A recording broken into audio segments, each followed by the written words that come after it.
Hey guys, welcome back to another recap video.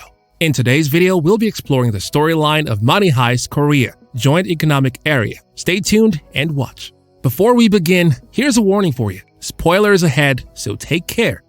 Money Heist Korea is basically the story about a group of convicts who plan on robbing the Korean mint and completing the biggest heist in history. Do they succeed? Let's take a look.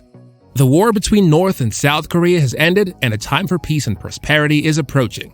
A plan for unification has been suggested and the countries have maintained a zone called the Joint Economic Area, JEA, as a trial run.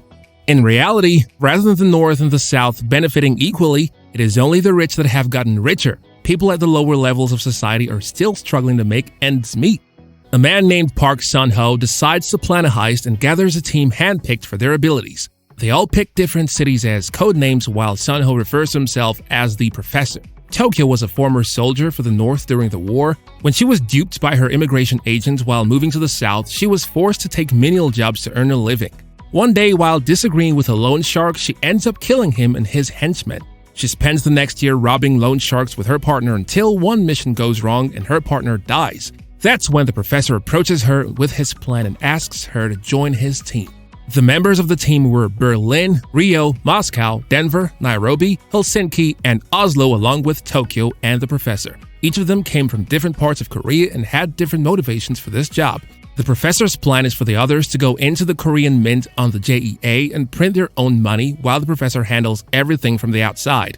Once they're in and the news spreads, the Korean government sets up a joint task force to tackle the problem with Sun Woo-jin serving as the negotiator from the south and Captain Cha Moo-yuk as the representative from the north. Inside the mint, the gang takes the employees and a group of students hostage. One of the students is Annie Kim, the daughter of the US ambassador. The mint director Cho Young-min has been having an affair with his employee Yoon Mi-sun. He also turns out to be a disruptive influence that constantly undermines the gang's authority. Moo-yuk initially wants to carry out a military raid, but the gang uses the hostages as cover, forcing the authorities to roll back on that decision. Woo-jin begins negotiations with the Professor, which plays out like a game of chess. Part of the plan, however, was that the Professor had bumped into Woo-jin and been closely associated with her as a way to gain insight into what the authorities have without her knowledge.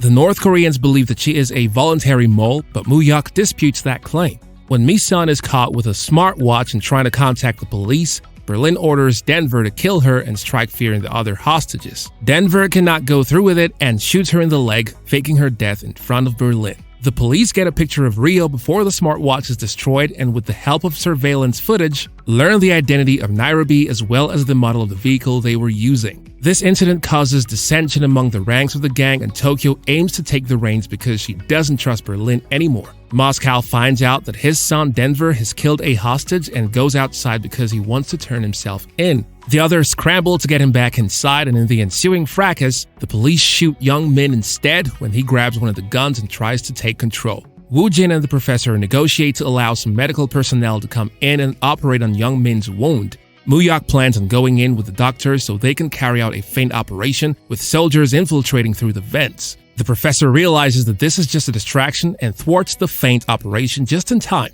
but one of the soldiers, Park Chul-woo, stays behind and blends in with the other hostages.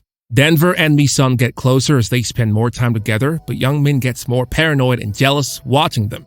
Young-min and Chul-woo lure Denver into a storage room and try to beat the identity of the Professor out of him. As Woo-jin follows the lead of the vehicle they used, the Professor is forced to handle the issue on his own and get to the vehicle first and get rid of the fingerprints after Oslo failed to make sure it was compacted earlier. He gets there just before Woo-jin and a chase ensues. Chul-woo recovers his weapon and causes some chaos in the mint to take Tokyo out.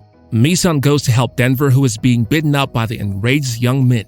After Woo-jin enters the mint to broadcast a live stream of the hostages, Berlin reveals that Park Chul-woo is actually alive and well, having shot him in his body armor rather than his head like the police assumed. The news spreads quickly amongst the families of the hostages, who then start to turn on the police for daring such a potentially catastrophic breach of the mint that would endanger everyone inside.